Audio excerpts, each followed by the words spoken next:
This was last year, last November, and we're getting ready for church. And at that time we were renting a house, and I kept my bras on these binder rings like you put flashcards on in the closet. And I went to pull one off, and when I pulled it, it didn't come, so I yanked it really hard. And when I did, the binder ring opened up and literally slit my eye open from 6 o'clock up to 12 o'clock. It was the worst pain ever.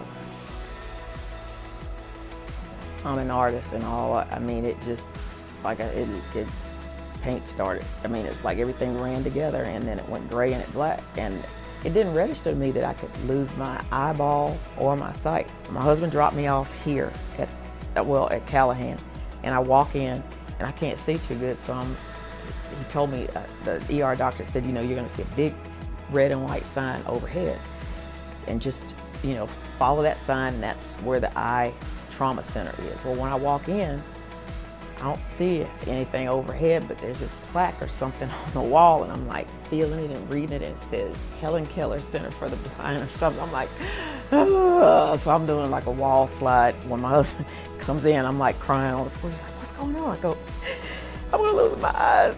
They sent us to the Helen Keller Center for the Blind, but I didn't actually grow up here, so I didn't realize Helen Keller was from Alabama. And my husband's like, Cam, get up. Helen Keller's from Alabama. Where else would it be?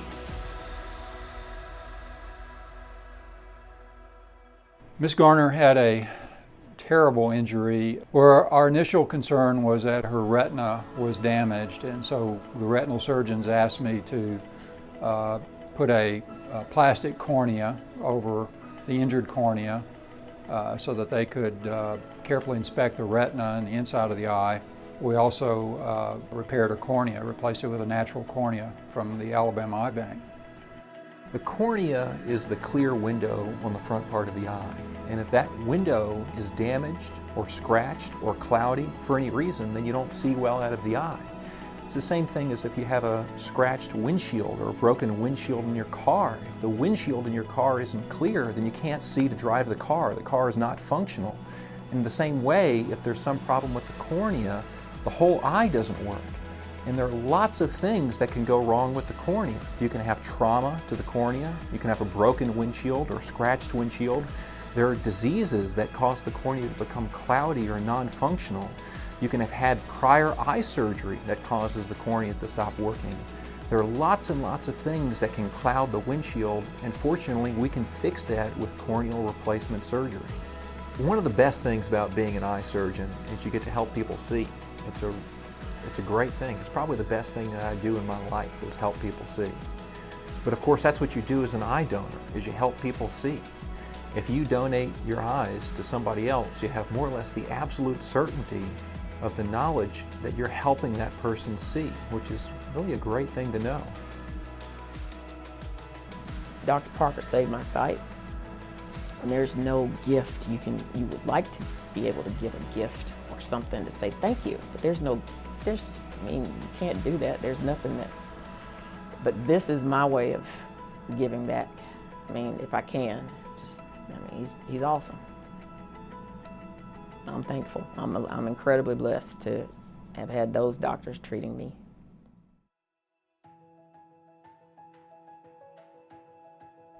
The process of eye donation begins when a generous individual or their family says yes to donation. When a patient passes away, the hospital staffs call the Alabama Donor Service. A trained donation specialist will evaluate the medical history. Once suitability has been determined, the donation specialist will talk to the family about the donation process. If the family says yes, we'll do the paperwork over the phone, and a trained recovery staff will go recover the tissue. They'll bring the tissue back to the headquarters, where it's evaluated, processed, and sent out to the surgeons for transplant research and medical education. The Alabama Eye Bank works with surgeons here in Alabama as well as in other parts of the U.S. and even around the world to provide high quality tissue to give them the best surgical outcome in giving the gift of sight. Alabama Eye Bank's mission is very amazing. There are up to 12.7 million people in the world that can be treated for blindness. We have helped since 1961 almost 2 million people restore their sight worldwide. Every minute, one person goes blind worldwide. There are several ways that you can register to be an eye donor. The easiest is at the DMV. When you go to renew your driver's license, you can just let the clerk know that you'd like to be an organ, eye, and tissue donor, or you can use your iPhone on the Health app, or you can go to registerme.org, and that's the national registry. Eye donation is close to my heart just because it's a mission I can really talk about passionately. I have witnessed listening to 3 donors in this past year, and when they speak of their experience from receiving a eye donation from someone else, it's absolutely life-changing. You have the opportunity to help so many people in this world. A lot of people are suffering from blindness. A lot of people aren't able to see the things that we're able to see. And to be able to help someone else have a better quality of life is a special opportunity.